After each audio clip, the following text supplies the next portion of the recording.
بسم اللہ الرحمن الرحیم۔ السلام علیکم ورحمۃ اللہ وبرکاتہ۔ دوستو، میں آپ کو آج ایسا وظیفہ بتانے جا رہا ہوں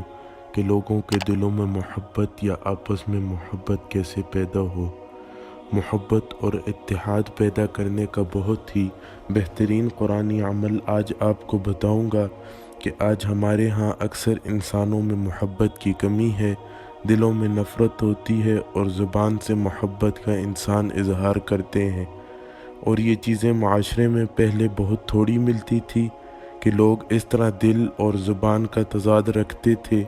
لیکن آج تو پتھر جیسا بندہ نکلتا ہے اور ایسا تعلق نکلتا ہے کہ ساری زندگی میاں بیوی ساتھ رہتے ہیں اور دونوں میں محبت نہیں ہوتی، اور دل میں بغض رکھتے ہیں، زبان سے ساتھ رہ رہے ہیں، محبت کا اظہار کر رہے ہیں،